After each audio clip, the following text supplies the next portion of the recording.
Yeah, it's starting to record, man. Oh, it's saying there. Nick is recording. Yeah.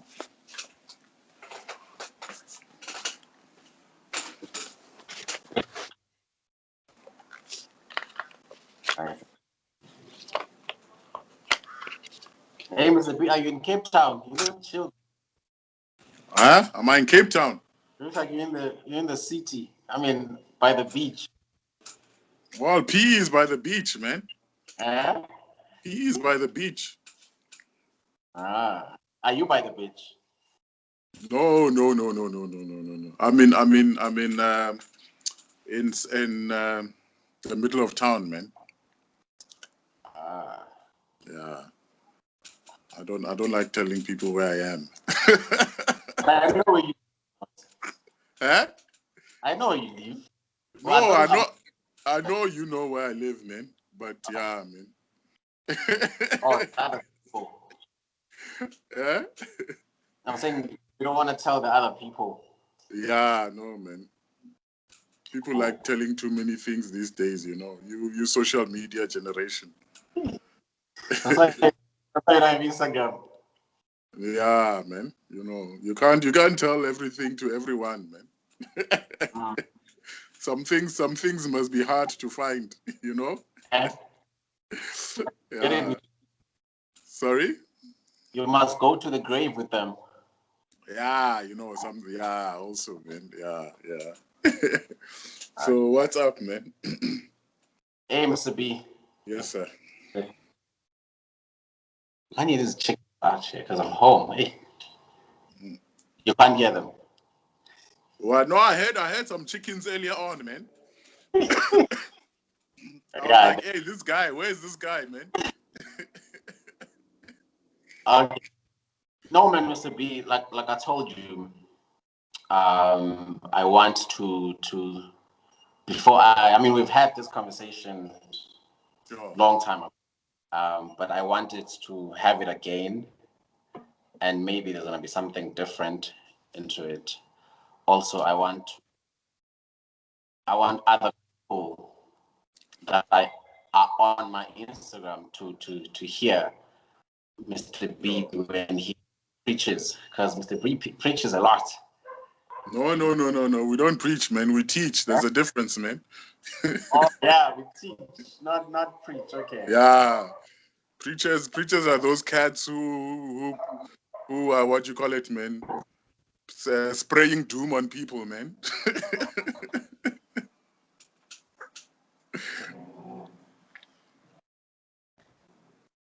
You had these dogs barking.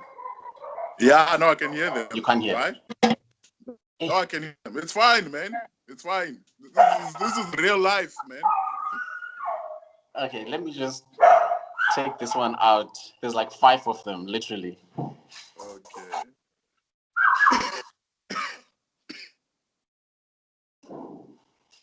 Hey, Mama.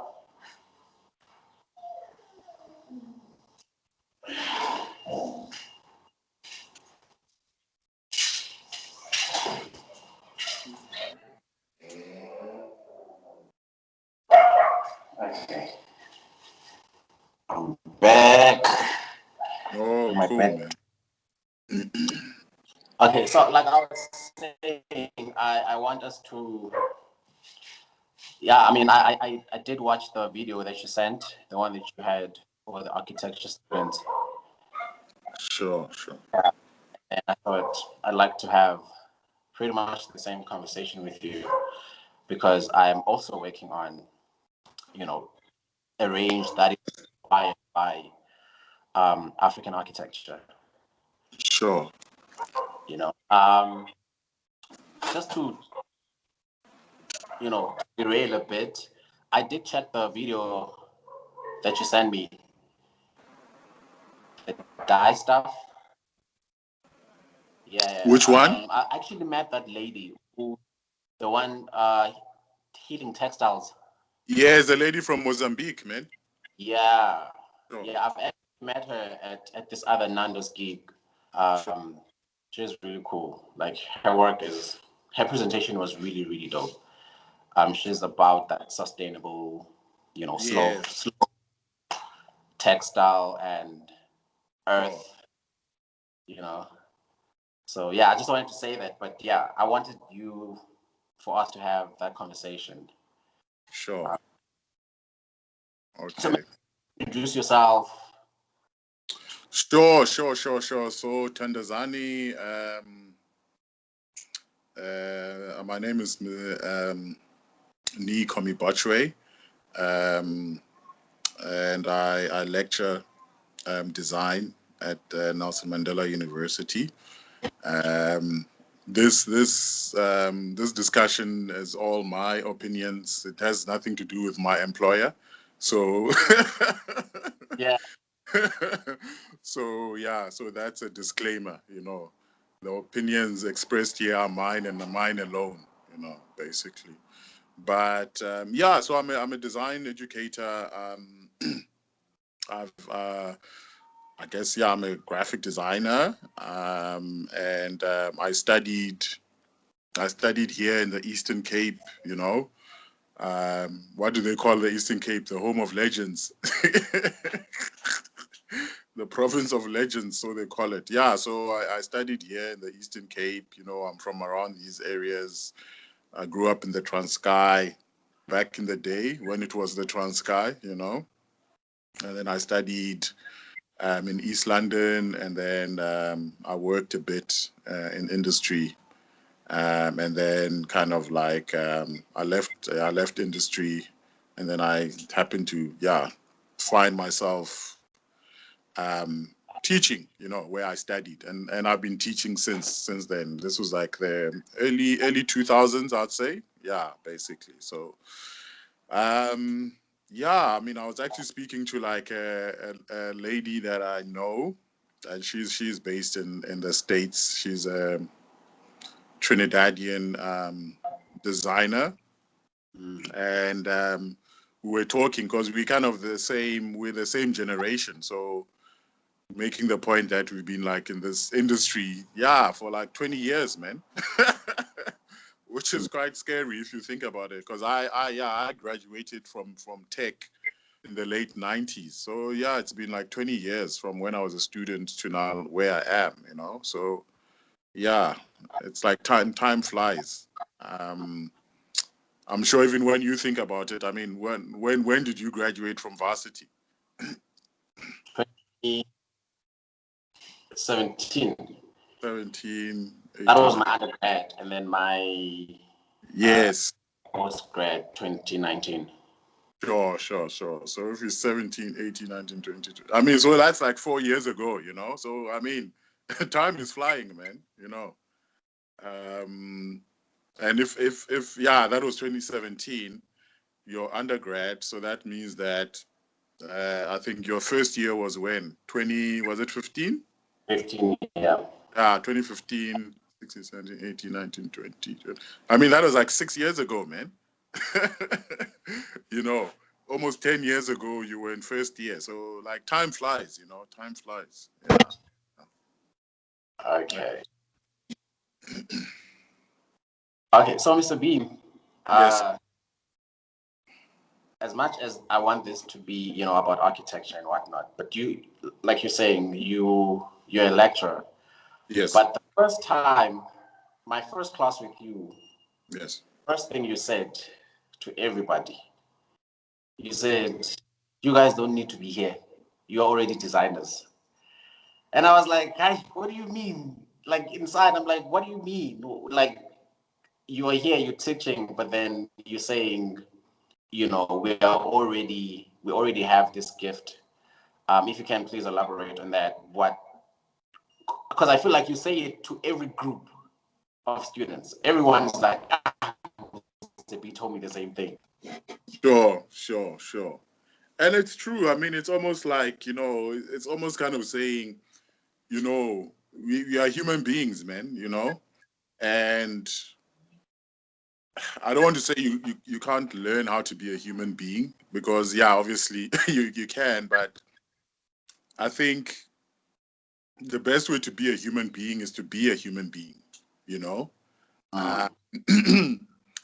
learn you learn certain things, about being a human being as you grow through life and you go through your certain stages in life. But I think fundamentally, when I said that thing and I say it to students, it's about realizing that I think a lot of what we have and everything that I'm saying here, I'm also kind of like speaking to myself also, because I also need to remember these things. So I'm not like speaking to you guys. It's also like, yeah, I need to also be cognizant of what I'm saying, that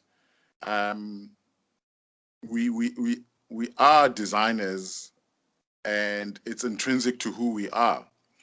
Um, and I've come to this realization over the past couple of weeks. I was like design. First thing we can ask, okay, what is design, right? Which a lot of people kind of don't understand, right? Which is why I make that statement. You are designers already, so why, you don't need to be here. And so let's take a couple of steps back and say, okay, what is design, right? Now, if you ask most people what design is, they'll say, oh, okay, this T-shirt I'm wearing, right? or this cap that I'm wearing, or these glasses, yeah, that's design, right? Mm. And that's true to a point, or even the fabric that's behind you, yeah, that's a cool design, and that's true to a point. But when I say that statement that you are designers and you don't need to be here, it's saying that design is more than those things, those artifacts which you tend to maybe go to school to study how to make, so you studied how to be like a textile and surface designer, but you were a designer before you did that. And like I said, over the past couple of weeks, I've come to this realization, which I've known, but I'm putting it in a different way. Like, design is a concretization, right, of our spiritual and mental thoughts. That's what design is. So by design, we are concretely taking what we think about spiritually and mentally, and then we are making it physical. Do you understand that? So we are taking something from like in your head, right? Something that you can't see, you can't touch, you can't feel, you can't taste, ne? And then you're making that thing physical. You are manifesting that thing, right? So when I say that design is a concretization, and we could look at, you wanted to talk about architecture, we could get there, because you could make the argument that an architectural structure is the concrete representation of someone's thoughts, right? You get that? Yeah. Exactly. Yeah. Yeah. So design is the concrete reflections, physical manifestations of how people think, literally. So when I say to my first years that you are designers already, why are you sitting here? You have already concretely manifested your design by sitting in front of me. Because you thought about, hey, I want to go to varsity, I want to learn XYZ. You did XYZ to then end up sitting in front of your lecturer. You are a designer. You have concretely manifested already your thoughts Into being here. exactly. So now do you understand? I see. So when I say we are designers, that's the truth. It's like being a human being, because everything around us, whether for good or bad, is a concrete manifestation of our thoughts. Yeah. So So we don't have to go to school to be designers. Because we are manifesting things all the time, but we don't realize this. Okay, I'll listen to you now. No, for me, I think, okay, I get what you're saying. And I feel like had I not went to varsity, I don't think I would have been I think in varsity, the only thing that I got was like, okay, this is how you do things. And in a way, you know, especially with arts, it kind of the only thing that you get there is to look at what other people have done so that you can have an idea of what you want to do. For me, that's actually my experience with varsity. It's always been like there are these people that have done these things, and this is how they are impacting the world. Now, what do you want to do? Sure, sure. And mind you, I'm not saying that you don't need to go to varsity or wherever. And varsity is just one manifestation, by the way, of going somewhere to learn something, right? Um, you do fashion and textiles. I mean, you could have gone to someone who's like a crafts person, like maybe some famous textile designer, and studied with them for 3 years, to learn the craft. You didn't have to necessarily go to varsity, right? So I'm not saying you don't need to go and study things and learn things. No, that statement is a provocation, you know, to get people, to open people's minds up to like why they are at a certain place, to understand why they're at a certain place, right?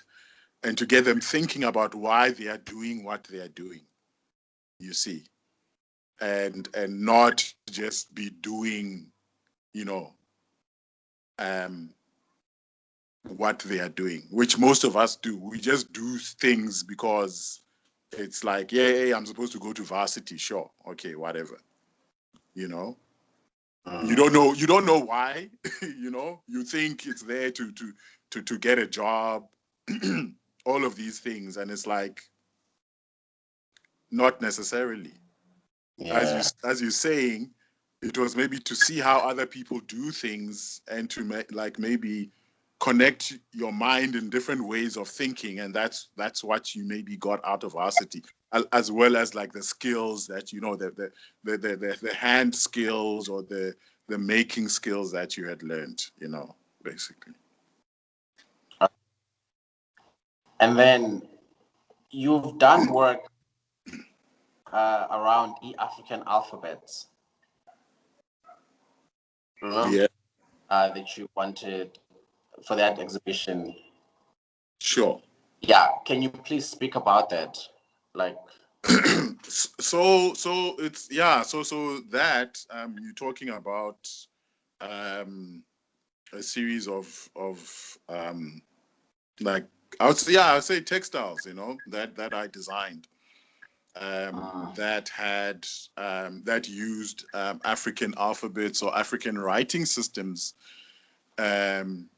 graphically, and you know sorry, I did that because it's so interesting, like I don't know, I was just actually thinking about this, like I have this affinity for, like, I guess, textiles and graphics and things like that. I mean, I've got my own T-shirt label, and yeah, and so yeah, when I think about it, I'm like, as a designer, I don't know whether, yeah, I was never, I mean, I trained as a graphic designer, but I mean, I also love fashion and textiles and things like that, right? But going back to the African writing system inspired fabrics that I designed, it was basically as a means of communicating, communicating a certain idea. it was a means of concretizing my thoughts around the notion of, as Africans, that we don't write, né? You know, I think that's probably the biggest stick that the colonizer beats Africans with, and people on the African continent with. You people, you don't write, so you are not intelligent, right? Because intelligence from their worldview is in the written word, né? So if you can't write things down, you don't have any memory, you don't have any history, right? And so when you realize that, no, actually, that's a very false statement, like a lot that we were taught, about ourselves as so-called Black people, that we have writing systems, and we did write and we did document things, and our writing is not how, say, the colonizers thought of what writing is. That's another thing. you know um, it's almost like saying there's only one way of being like intelligent, right? And we know that's not true. There are different types of intelligences, basically. And so when we talk about writing and writing systems, and when they say Africans don't have writing systems, because we tend to think of like the European alphabet, né? A, B, C, D, E, F, G, H, right? And so because we don't have that, we are primitive or whatnot. But then other cultures have writing system. Chinese have writing, Japanese, Indian, but seemingly Africans don't have writing systems. But then when you actually do your research and you go and look into these things, and others have done it way better than I have.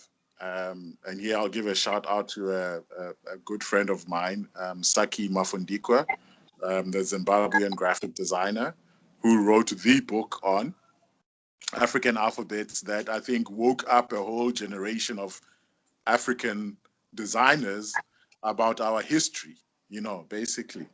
And so what I did with the textiles was to showcase them as a communicative thing, because that's what you do with language. Language communicates, right?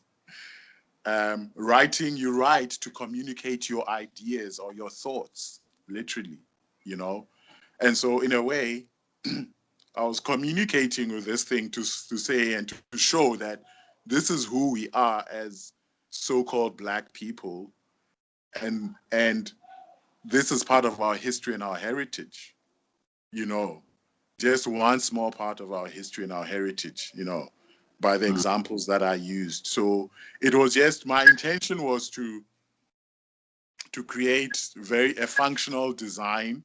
I ended up using those textiles and chairs, because my contention is that, design has to be functional, My contention is that, this art for art's sake thing is not, it's not African. It's not African. We must use, Baba. Sorry? We must make to use. In fact, we make to use. Exactly. And if it's beautiful or whatnot, that's cool. But it must be made to use. Exactly. It mustn't be made to sit in some gallery somewhere. So the fabrics that I did for the chairs that I made, I mean, right now they are in my boss's office. They are using those chairs, man. Yeah. You see, they are being used. That's pure African design, common sense. Yeah, because I remember in first year, we used to go to the museum, Mandela Museum. Yeah, I think Mandela Nelson Mandela Museum. I'm not sure what's the name of the museum in town. And then they had imipato, right? You know, the Xhosa traditional imipato. But it was in a glass. And I mean, some of the pieces, because there were some beads there, apparently, you know, they came from, I think, long time ago, like 19 something, I can't remember.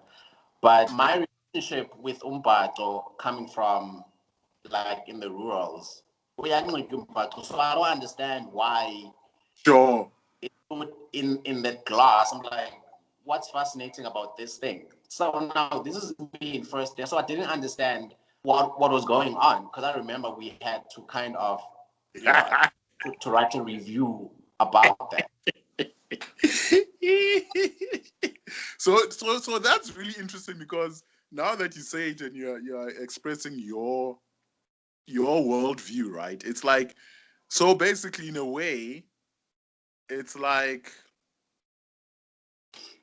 you are put in a context that's not the context from your cultural understanding of something, right?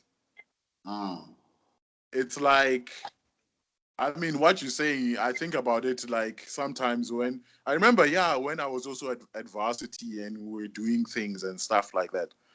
I mean, a lot of times I didn't really understand. I'm like, what the heck? What this doesn't make sense to me, man.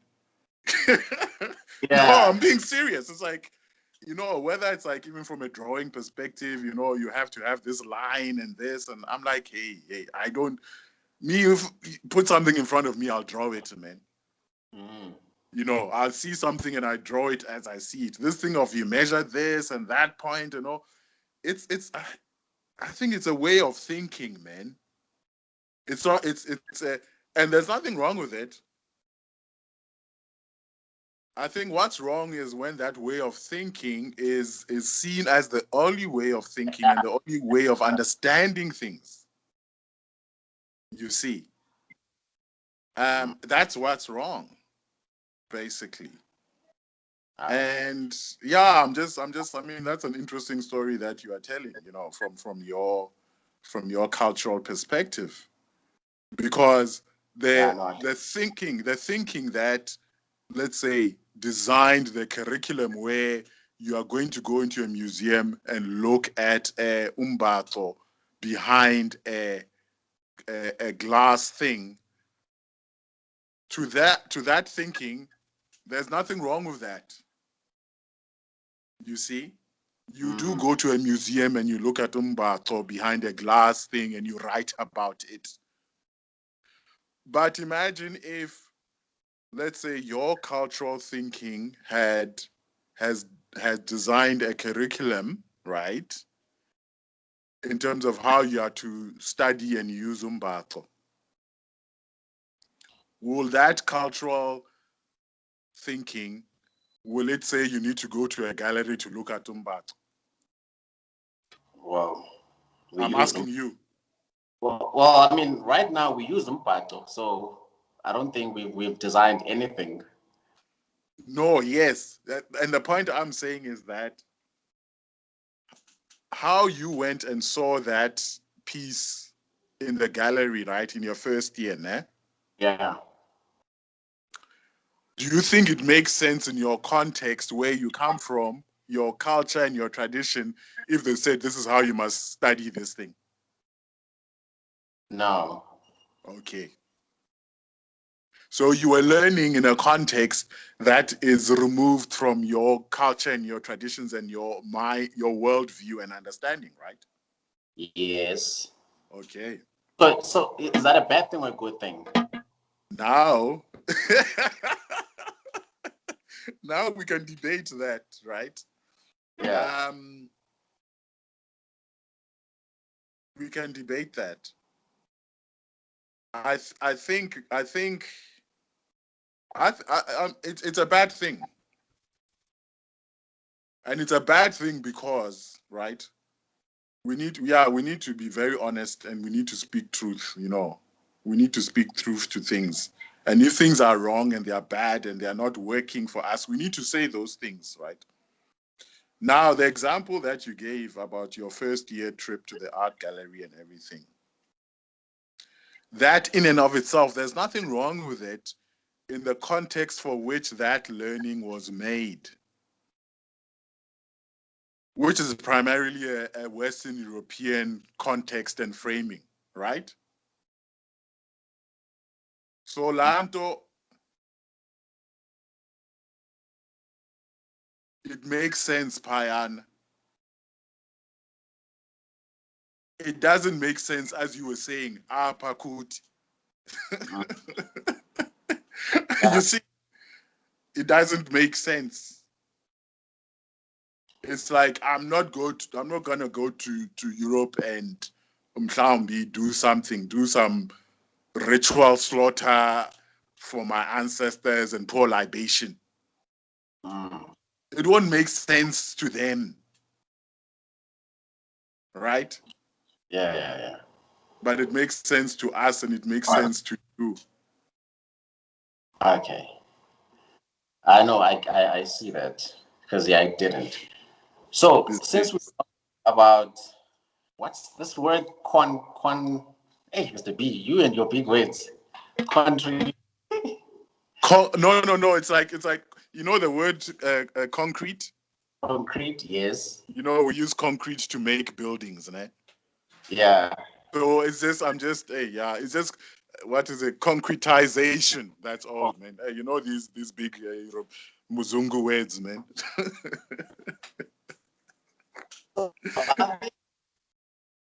How do I frame this? I mean, it's a boring topic when I think about it. For me, I've written about it on my thesis. It's very complex, and I was like, okay, you know what? It's fine. I'll just submit this thing. But the idea that most of our African prints and everything, well, not everything, but most of our cultural signifiers, these things that we say they are ours, most of them didn't even come, we didn't create them. They came from the settlers or the colonizers. So I think, okay, my question is, when we're talking about what do we own and what do we not own? Sure. The thing too, yes. So your question is like, what do we own and what do we not own in terms of from a cultural, whatever, artifacts or signifiers point of view, right? Yeah, I'll give you two examples. Maybe we can talk about the umbhato law, the one that I just talked about now. Sure. So I read somewhere, one of his articles written by Mzungu, that you see there's that skit back in the days in the Europe. Yeah, sure. Yes. I think it's a Caroline skirt or Caroline. I'm not sure of the word.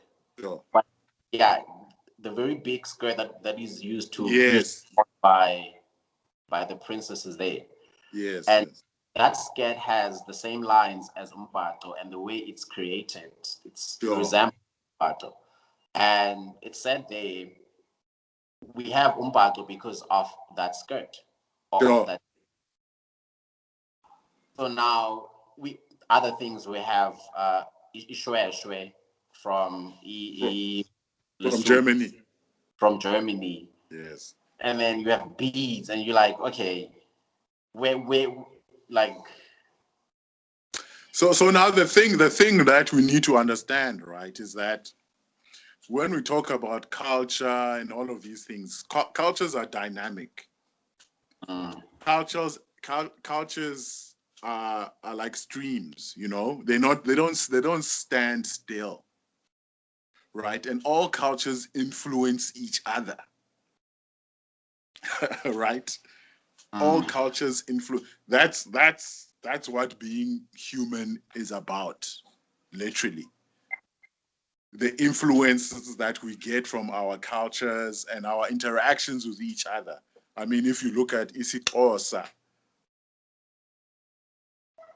isiXhosa as a language is how it is because of the cultural influences of the Khoisan people, right? That's why isiXhosa is how it is with the cliques and all of these things. Very different to the other Nguni languages. Yeah, that process is called, I think, something creolization. Yeah, creolization, right? Okay. So the thing is like there's not this one supreme whatever culture on this planet, my friend. Yeah. Ayiko. If people are telling you that, then they're lying to you and you must run away from people like that, cultural imperialists, so far as I'm concerned.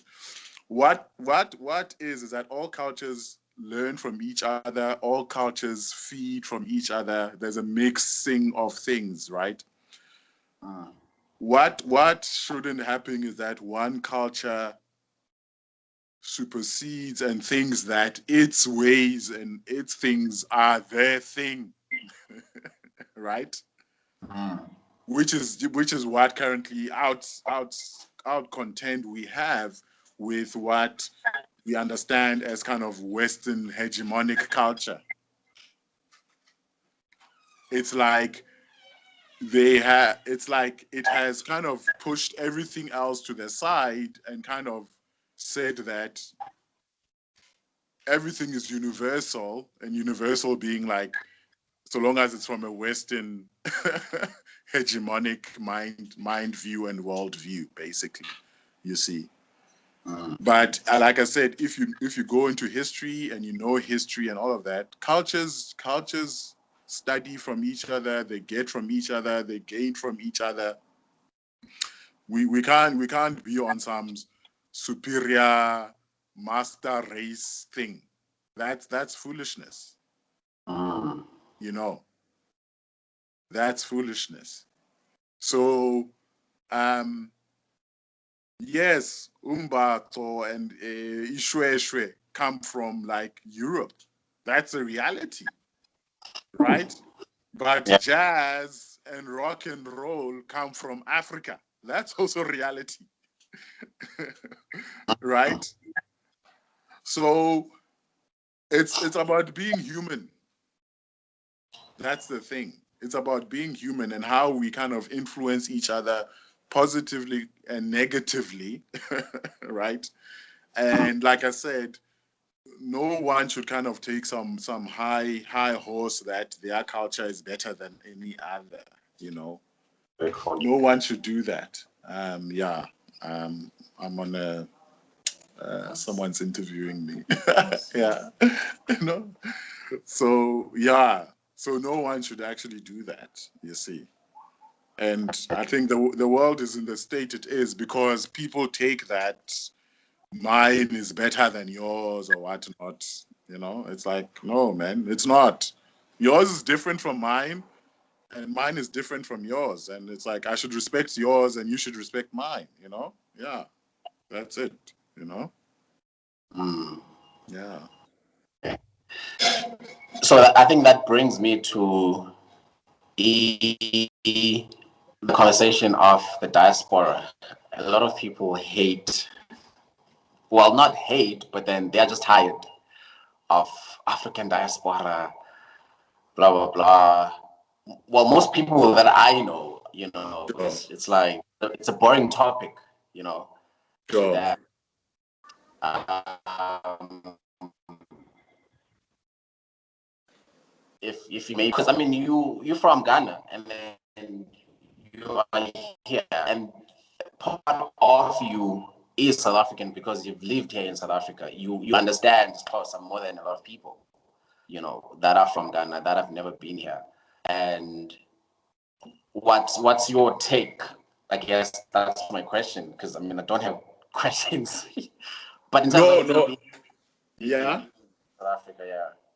No, so your question about you're talking about like the diaspora, and do you mean diaspora as in people of African heritage who are spread all over the world, you know, like our brothers and sisters in America and Latin America? Or are you talking about just, say, like maybe foreigners and things, you know? In what context are you, yeah.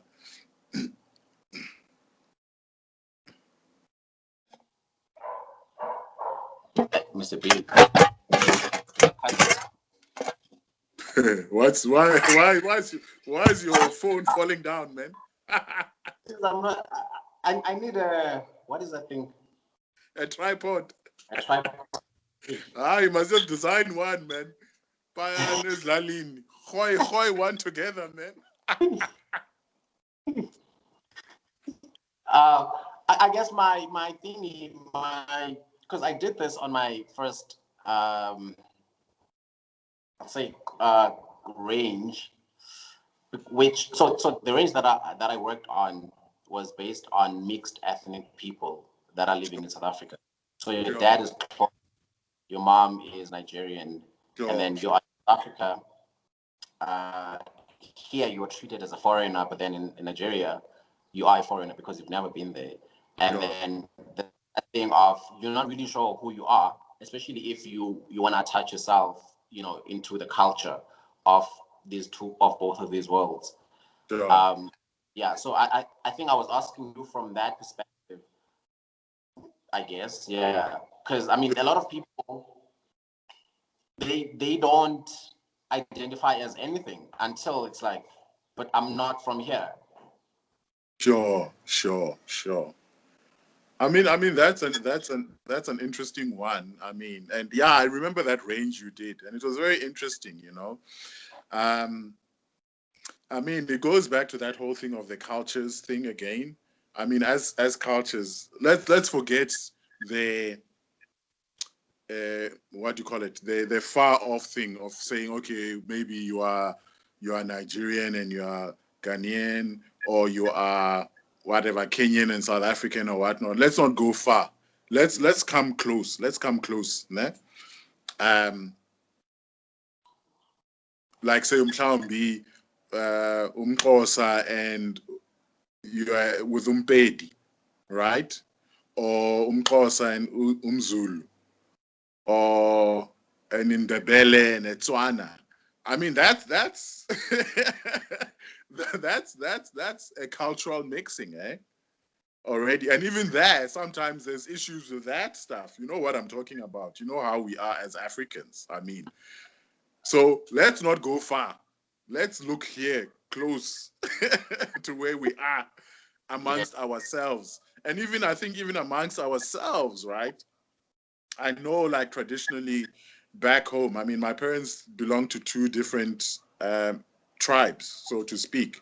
You could say maybe like Xhosa and Zulu, right? Okay. And within even our tribal systems and things like that, you can't marry someone from your same clan. I don't know if you guys have that. Yeah, no, you can't. Exactly. Exactly. You see? So, I mean, you are the same tribe, so to speak, but even within that, there are certain whatever protocols that you're not supposed to. Yeah, you're not supposed to. Okay. So now that's just on the micro, and then the macro thing is like, okay, it's easier to like look at someone, say, okay, I'm South African and maybe you are from Kenya, or I'm South African and you are from Ghana. So those lines are easier to notice. But here I'm saying that there is even a line within your tribal setup where you can't marry someone from your own clan. Right? You don't need to go far. It's close. It's here. It's right. Yeah, it's right here. So it's like human beings have these things. That's what I'm saying. It's like we have these things. I don't know. It's one of those peculiarities about us being who we are. You know, I mean, it's interesting, even biblically, and yeah, this is my chance to put this in. the tribes of Israel, the 12 tribes of Israel, you were not supposed to marry someone outside your tribe. Yeah, you were not allowed to. You were not supposed to. Not that it didn't happen. Obviously, it happened, but you were not supposed to. If you were from, say, the tribe of Gad, you were not supposed to marry someone from the tribe of Judah. All right, and primarily that was because of like an inheritance thing. Because if you marry someone out of your tribe, that inheritance could go to someone to the other tribe. Are you getting that? And here we're talking about land now. Land. You see, the thing that we are all fighting for. So it makes sense because we know that traditionally that the inheritances go through the sons. You see that? So then if you are marrying someone outside your tribe, that land might be lost to the tribe. Sorry. I just want to...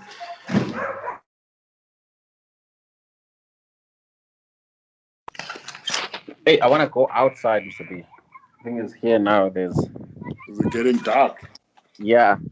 Hey. But these dogs will make noise. I see your thing is frozen, eh?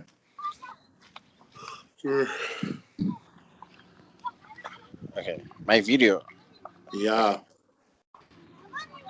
I hope you can.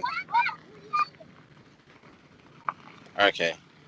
No, but hey, Mr. B. Okay, I think this is maybe everything. Yeah. Did speak about architecture though. But no, we can do the architecture thing maybe another time. Maybe look through this, see how it is, and then yeah. Okay. Yeah. Okay, not problem. Yeah, check my view, Mr. B. I'm in the Lallies here. Where's my? I can't see, man. Your thing is frozen. Eh? Your thing is frozen, man. Is it? Yeah, your screen is frozen. What's happening? Sorry, man. Yeah, but me, I can see everything. But yeah. Anyway, must I stop the recording? Yes. Please. Yeah, it's like 40. It's like 40, 45 minutes. Okay. So, Julio. Yeah, it stopped now. So it's the recording will be there. You can download it yourself. Where? In the room that we are in the Skype in the Skype room. But anyway, what I'll do is I'll download it and then I can share it with you. Okay. Yeah, okay. I'll download it. I'll share it with you. Okay. Well, thanks, Zoe. Cool. No, thank you, man. Thank you.